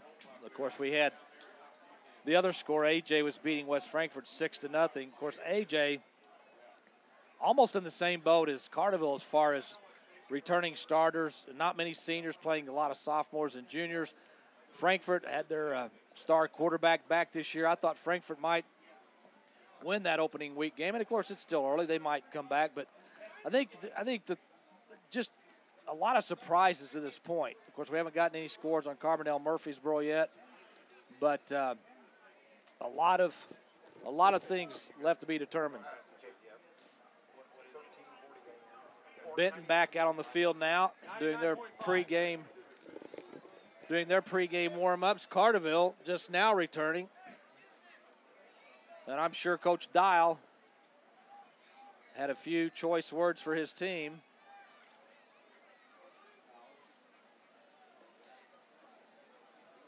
Want to remind everybody, I was looking through my notes here and I can't find it. The Carterville Lions basketball golf scramble, September 21st. Crab Orchard Golf Club.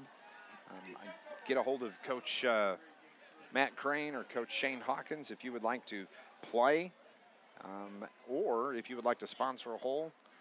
I'm sure they would want to talk to you. I think it's September 21st, a Saturday. Starts at noon. Lunch will be at noon. Tee off is at 1 o'clock, and that helps the basketball program. So I'm going to go out and do that. You want to play? There you go. Well, I will tell you this. I probably haven't played golf in over 10 years. But when I do play golf, it's called a scramble because that's what everybody's doing. Well, I'll tell you what, if you really, really, really get in a pinch, give me a call. I'll put you on one of the other teams. That'll help me. So that'll be my plan there. As the halftime clock winds its way down and both teams are finally out on the field. Benton going through some stretches to our right. Carterville, I'm sure, got stretched out just before taking the field. As they trail this game 28-0. Now, Benton is going to have the football to start play here in the second half as they won the toss before the game, yet they deferred. And so they will have the ball and a chance to hang some points on the board right off the get-go here in the second half. But at this point, I'm not even worried about what Benton does. I'm sure that Brett Dial, Coach Hawkins, just giving you a shout out there, but I'm sure that Brett Dial just wants to focus on his team, do some things right, do the things right that they didn't do in the first half, and see what happens from there. Yeah, I think the first thing he would like to see his team do in the second half is get a 3-and-out by Benton. Get the ball back in your hands, see if you can get this offense going. The last thing you want to see is Benton take the opening kickoff and march down the field, take time off the clock, and end the drive with a touchdown. That would be very demoralizing. So now they put the mandatory 3-minute stretch time on the clock, and Carterville lines up now in the circle. They have their 2 seniors in Carson Pearson, and now Bryce Anderson steps. Bryce Anderson, a junior, get in the circle. Bounds. The sideline official closest to the play that calls, he has once the ball is dead and it's out of bounds, he'll take about 2 to 3 seconds. Then he will raise his hand to reset that 40-second play clock. In between plays, if it stays within the field of play, it's a 25-second clock. So that's basically the difference on the play. I've not noticed really any changes in the game. And that has not been a problem for either team so far. I look out there at Carterville's as they're warming up. I see Tuttle warming up, but he's not. He's favoring the leg a little bit. I do not see Bybee. Of course, he could be on one of the ends where we can't see the numbers. But I do not see Bybee there. What concerned me about Bybee's... He's actually on the sideline. I see him on the far sideline. Doesn't have his pads on, but he is walking on his own. Well, so. that's good, because the thing that concerned me when he got hurt, I think it was his surgically repaired knee from last year, because it was the knee that had the brace on it, and he did not put any pressure on it whatsoever. I mean, he lost at least half the football season last year and all of basketball season. And I know, I know he's only a junior, but still, it's like you think, man, can I ever catch a break? And hopefully, it's you mentioned Muhammad Seymour, and you think of football, and Marion's gone on the road and shutting them out. These scores are nuts that are coming in tonight. And we're just getting a handful here so far tonight. Don't forget, tomorrow on Sports Voice, we'll break all this down, have all the scores. We'll name our first team of the week. There's a lot of teams that could be in the running for that. No question. Carterville's going to have to kick the ball off.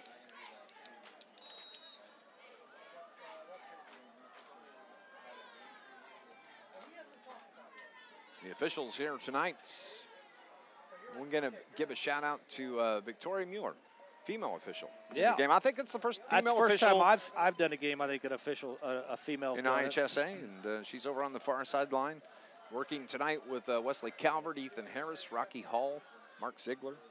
Carterville is going to kick away. The ball's teed up at the 40-yard line. Benton has 2 back deep to take the kick. As the kick is away, goes to number 12. That's Jordan Romeo across the 30, the 35, the 40, the 45. As he's brought down just short of the 45. A heck of a return from Jordan Romeo. He got it at about the 10-yard line, went straight up the middle. No hesitation, no going side to side, north and south, and Benton's got great starting position here to start the third quarter. So they'll have it 1st and 10 from their own 43, but a heck of a return from Jordan Romeo. So Coach Justin Groves and his offense take to the field. Keegan Glover, the quarterback, under center, gives it to the fullback. That is Tyler Butler. He scampers his way out across midfield down to about the 40-yard line. Quick hit from the Ranger running game and a first down on the first play of the half. Yeah, a gain of about 15 right up the middle. And remember, Tuttle's not in the game right now, and that would lead the Lions. At the half, AJ leads West Frankfort 6-0. We're just underway here in the second half. It's the give to Basin Davis. He runs it out of bounds on the far sideline. And that's going to be enough for another first down. So back-to-back carries bring first downs for the Rangers. And the ball now is at the 27-yard line. 1st and 10 from the 27.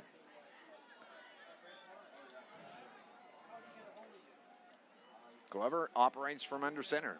they're just power backfield. They have 3 in the backfield, and they give this time to Brendan Miner. They just line up 3 running backs, and you don't know who's going to get it. No, they don't. And their backs get to the line of scrimmage very quickly. They hit the hole. I'm not saying they have a lot of speed, but they get to the line of scrimmage quickly, and they're not met by any Carterville Lion until 3-4 yards past the line of scrimmage. This Lions broadcast brought to you by SIH, creating a healthy Southern Illinois made stronger by acts of caring that transforms lives. Visit SIH.net. Glover gives it to the running back. He brings it to the near side. And on the carry, that is Basin Davis. A gain of about 5, it looks like, maybe 6, bringing up 2nd down. Ivan Jones and Anderson on the tackle for the Lions. It's going to be 3rd down and 2 from the 20 for the Rangers. Again, 3 in the backfield. Glover under center. Takes the snap, gives it to Swagonski. He spins his way inside the 20 to about the 18-yard line. Picks up a couple. Looks like he may have got close to the 1st down, but going to be a little bit short, about 1 yard short. Good job by Luke Smolak, the defensive lineman, to hang on and not let him get any more yards than he did. This is a big play defensively for the Lions. 4th and 1. If they could get a stop here, that would be a huge play for this Lions defense. Yeah, I think here, on considering the situation, I think if you're Carterville, you just have to sell out. You blitz everybody, hope that you can plug a gap where the running back's going to be running. Glover gives it to the first man through. That's Butler, and he powers his way for a 1st down as he gets down to about the 15-yard line. I don't know. They're not moving yet. It is a 1st down. Finally, they make the call.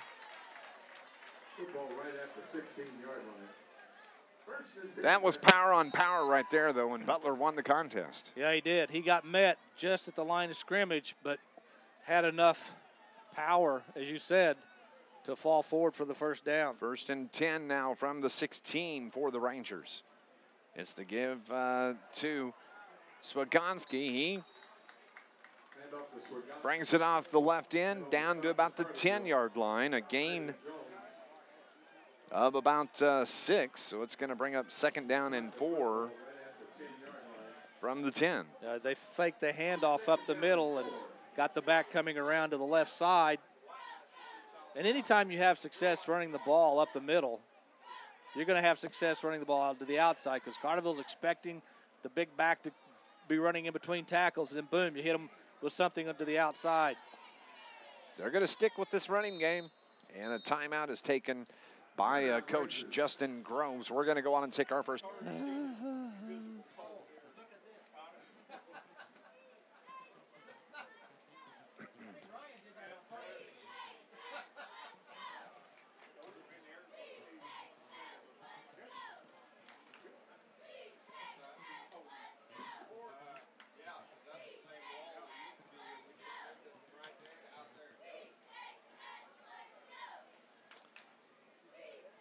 Lions broadcast brought to you by Tony Gates State Farm. Bundle your home and auto insurance. Visit Tony Gates, your local neighborhood State Farm agent. 28-0. 8:12 remaining here in the 3rd quarter. Benton just took a timeout, and they wait on Coach Brett Dial and the Carterville Lions to make their way back out. After talking on the far sideline, I'm Dave McKenzie. Scott Hudson here. Eric joins our producer engineer back at the studio. Thank you for listening here tonight. Glover looks to throw. Throws it across the middle. Man wide open. Nice job. Executed well. Quinn Gajewski. It looks like number 23, I think, was the number. And that is a 10-yard touchdown pass from Glover to Gajewski. Well, they had the full house backfield, so you expect the run. They fake the run. Glover just waits for the receiver to get open in the back of the end zone. Well-designed play, well-thrown ball, and it's 34-0, Benton. DeVore in for the extra point. Reed Bungard on the hold.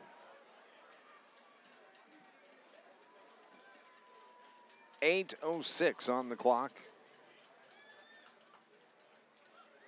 34-0. The kick is good. The extra point is good. 35-0.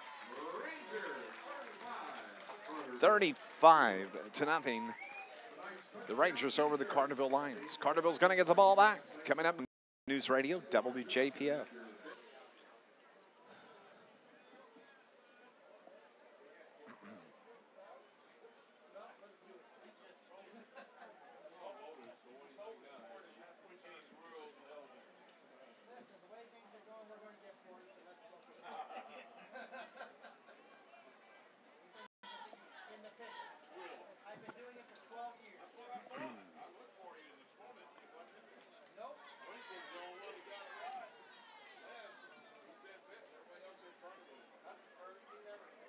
Lions football is brought to you by American Monument Company. They're a proud supporter of Carterville Lions sports. American Monument Company, located on South Court Street in Marion, where their monuments have that special touch. 35-0. The Rangers all over the Lions, and Benton kicks it off. Carterville takes it at about the 10-yard line. That is Carson Pearson with the return up to about the 27-yard line, and that's where the Lions will start their first possession of the second half. Well, with the defense off the field. The 10-yard touchdown pass from Glover to Gajewski. Extra point was good. 35-0 here. 8 minutes exactly remaining in the third quarter. We are so glad to have you with us here tonight. Carterville with the football now, as Eli Downen from the shotgun looks to throw, throws it right across the middle. Wide open is Nick Brown, and that's positive yardage for the Lions. A pickup of 8.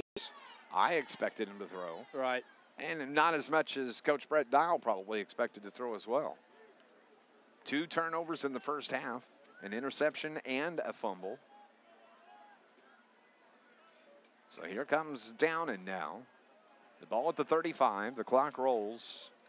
Downen rolls to his left. He looks to throw again. Throws it out to the near sideline off the hands of Bryce Anderson. Incomplete, and Anderson is laying on the ground on the far sideline.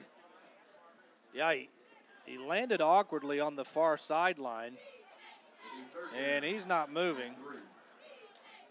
A well-thrown ball should have been caught, but that's not the concern right now. And Dave, I know I've told you this several times. I'll make my comment after this play. So it's 3rd down and 3 from the 35. Downen from the shotgun gives it to Carterville.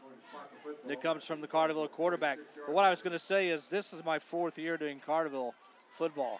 I don't think in the 24 years I've done high school football that I've ever seen a team hit by injuries like Carterville has been in football. It just amazes me.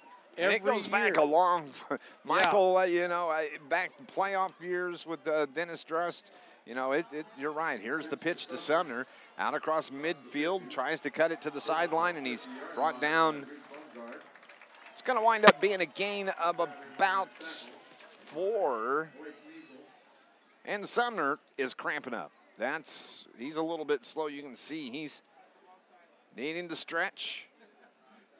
And for Carterville tonight.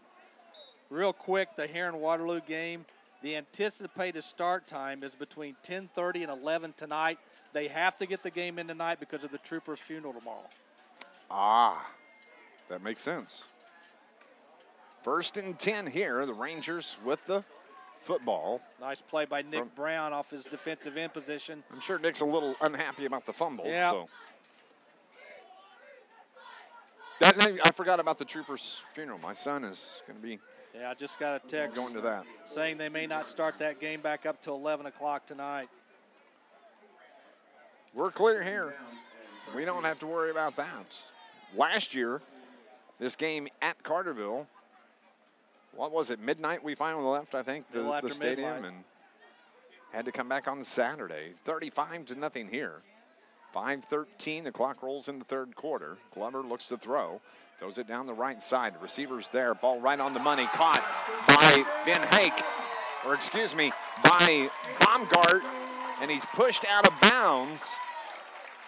Big time gain on the throw from Glover to Jake Baumgart. Townsend Barton had the coverage, and quite frankly, it wasn't bad coverage. He was right there with the wide receiver, but the ball was thrown perfectly.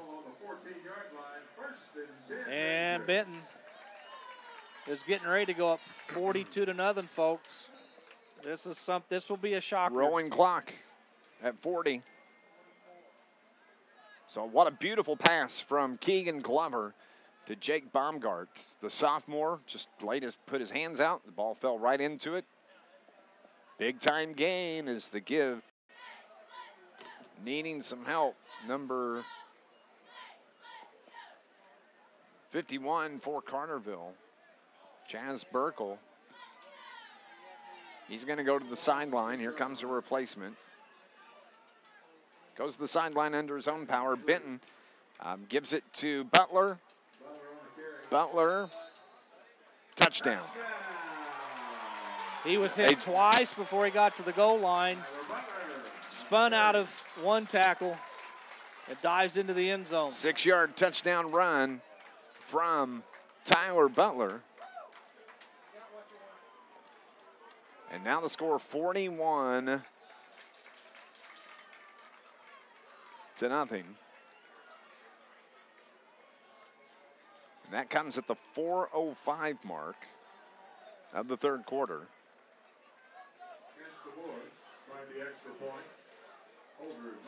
41-0.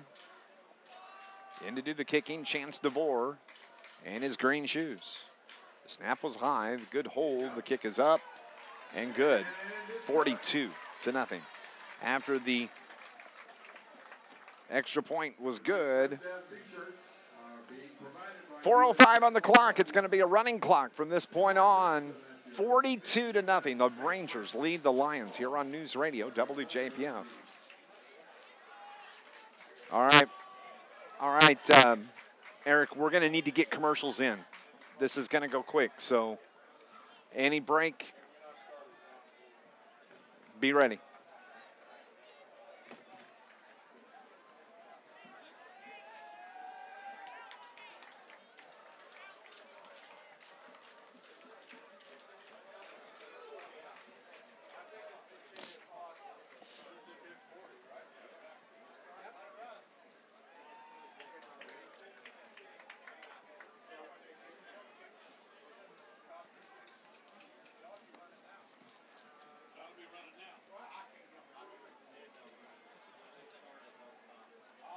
This Lions broadcast is brought to you by Charlie's Air Conditioning and Heating, downtown Carterville. For installment or repair, call 985-2502 and get back to comfort this season. Proudly supporting the Carterville Lions, 42-0. Rolling clock once the foot touches the football, and it won't stop unless there's a timeout. As the kick is taken by the Lions, that is Carson Pearson. He makes his way up the sideline and is pushed out of bounds finally. And we have a flag on the play. And that's going to be a late hit, I do believe. Well, actually, two of them back here. It's back here. And this is how bad it's going for Carterville. Where the flags are thrown. Two separate plays, because those flags are 7-8 yards apart. The officials are talking right now. So the clock rolls. You're right, because they're going to spot the ball where he went out of bounds. That's what I think happened there. Anna Jonesboro and West Frankfort are tied up. 9:31 of the third. It's tied at 6. 42-0 the score here as the rolling clock continues. And the referee tonight, Wes Calvert, over to talking to Carterville's head coach, Brett Dial. Now, post-game show, typically we'll have the head coach. But truthfully, I got to tell you, I forgot to remind him that he needed to come up here for the post-game show today. We talked about it in the past, but we'll find out. We'll find out pretty quick, probably. We'll get comments from him. You may hear him tomorrow morning on News Radio WJPF on Sports Voice. And Don't forget Sports Voice with Murph and Hudson tomorrow morning at 8 o'clock on 103.5 ESPN and right here on News Radio WJPF. I'll pop in at 9 o'clock. It's the pitch to Sumner. He puts his head down and runs right in to number 1. Jake Baumgart reverses his field again and gets out near a first down and is going to be just a touch short. But Carterville has the football. That was at the 2:01 mark, 1st and 10. Ball was at the 38. After the carry, all that running. Preston Sumner's run for 385 yards tonight, but he's actually only gained about 35. Yep. East and west is not going to get you very far in a football game. You got to go north and south, and he's got the size and the speed to turn it upfield. All that running, he picked up 9 yards. So it's 2nd down and 1. Downing.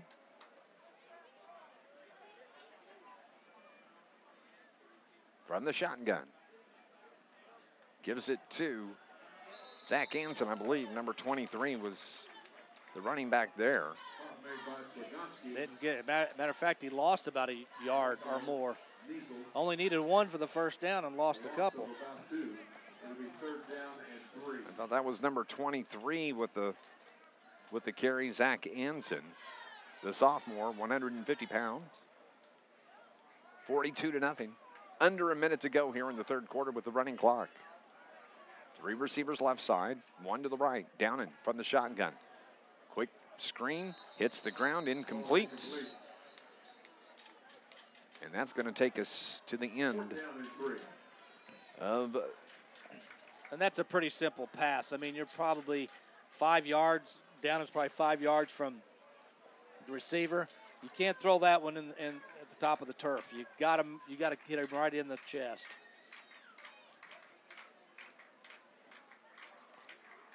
Under 10 on the clock.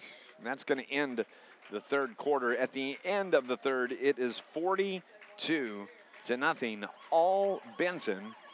4th quarter action is coming up next here on News Radio WJPF.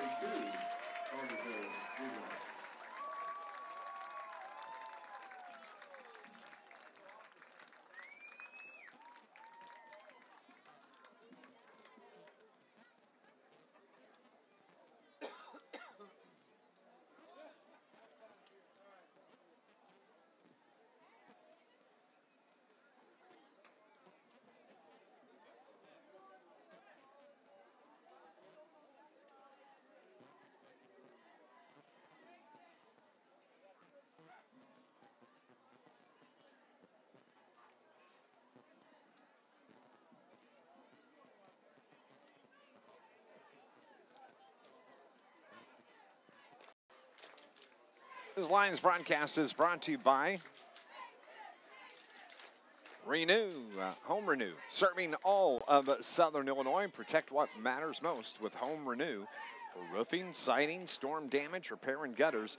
Giving you peace of mind, call 618-694-9100. Call Home Renew. Some new sponsors this year. I like that.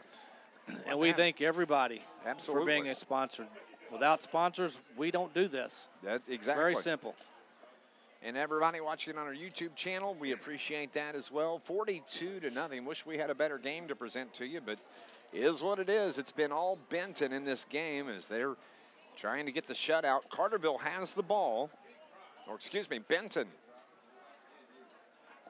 Carterville has to punt to Benton. That's what I need to say right there. As it is 12 minutes and the clock is rolling, and the punt is going to hit the ground at the 25 and kick back, and it's covered up by the Lions at about the 27-yard line. So that's where Benton will take over. Have a final to report, Duke. The Indians looking for a quarterback. 21-6, a win's a win. You'll take that. In week 1, you just want to get out of it with a win, no matter how ugly or how pretty it is.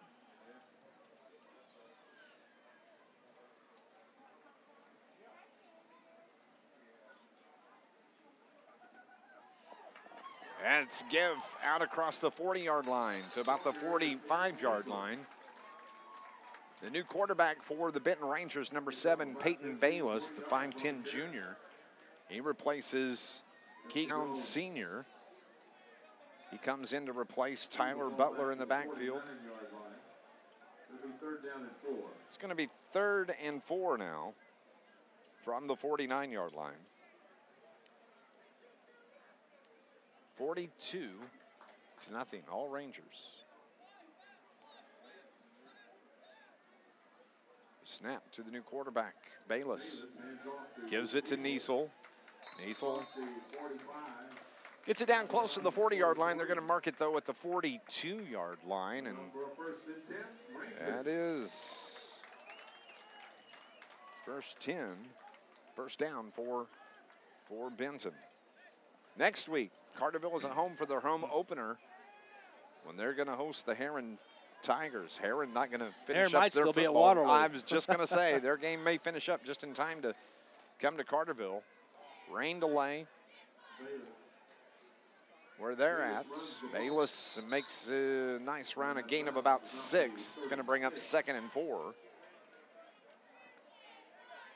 We'll have our pregame activities at 6:45 here on News Radio WJPF. We'll have the stream going as well. Be glad to get home and get that first home game under the belt. Yeah, I'm sure practice is going to be very interesting, to say the least, this week. Should be. Niesel out across the 30. Drug down from behind. West Frankfort is now taking the lead on Anna Jonesboro, 13-6 at the 7-minute mark of the third quarter. 1st and 10 for the Rangers. Nice carry from Niesel. He's getting the load here in the fourth quarter, under 8 minutes remaining as we have a rolling clock with the 40-point lead by the Rangers. 1st and 10 from the 28-yard line. The quarterback, Peyton Bayless, from the shotgun. Takes the snap, gives it to Niesel. Niesel right up the middle, across the 20, just short of the 19. Marion leads 20-7 at the 6:35 mark of that contest.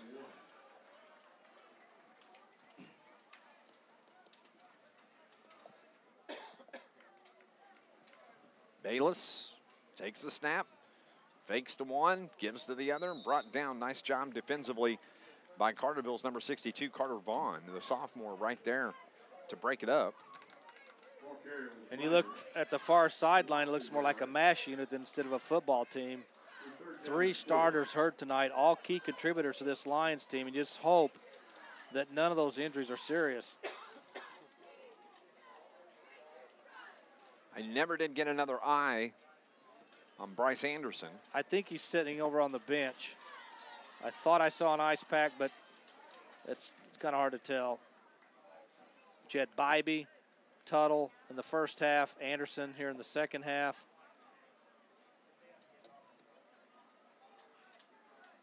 Third down and 4 from the 23. Bayless gives it to Niesel. He picks up a couple, falls forward to about the 18-yard line. That got to be enough for a first down. It's a 3rd and 4 carry. They're going to mark him just short, like 1 inch. It's 4th and 4.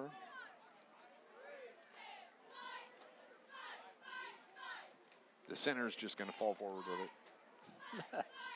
Remember as a kid you used to do that? Oh, yeah. Touch the ball to the quarterback's That's hand right. and just fall forward? Was that even legal? I guess it would be. No, I don't think it is legal. I was good at that. Well, it was legal in the sandlot. It was on the, Yeah. I mean, it worked every time in the sandlot. I picked up the first down every time. You had Hall of Fame numbers in the sandlot league. I did. I was the short yardage man, and that's how I did it right there. Cheating my way to first down. 1st and 10 for the Lions. From the 18-yard line. Under 5 minutes to go now. Everybody kind of slowing down now. We'll have our postgame show coming up. It'll be presented to you by Home Renew. We'll name our Joe's Lawn Care star of the game and hopefully talk to Coach Brett Dial. I hope he remembers. Brought to you by the Bank of Carbondale.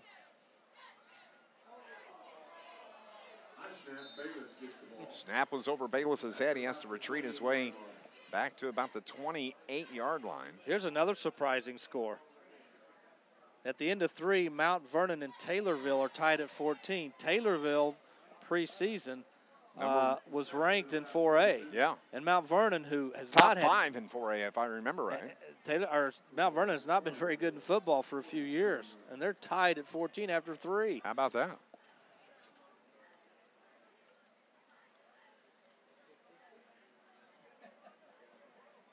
Second down and 10 from the 27. This Lions broadcast is brought to you by Tony Gates State Farm. Bundle your home and auto insurance. Visit Tony Gates, your local neighborhood State Farm agent. Niesel with a carry for the Rangers. Picks up a couple.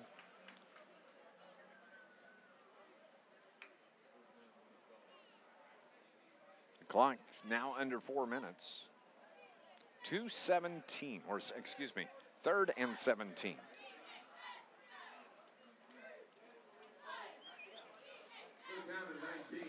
As Peyton Bayless comes to the sideline to get the play from the offensive coach for the Rangers. Congratulations to Coach Justin Groves. One of my buddies, Troy Knight, is an assistant coach for Justin Groves, and I know they're going to be very pleased with this. The throw out to Trey Hosick. He's brought down out of bounds. So Benton going into week 2 will be 1-0. And they go to Sparta. They should be 2-0 after week 2. Carterville 0-1 when they host the Heron Tigers next week. 6:45 will be the pregame show right here on News Radio WJPF. 7 o'clock will be the kickoff. End of 3, Fairfield leads Cesar-Valera 22-0. Surprised at the shutout there. Yeah, I thought Fairfield would win at the train yard, as they affectionately call it, but I thought Cesar would put some points on the board. A lot of surprises tonight, whether it be scores, who's winning. It's kind of been a crazy first week of high school football.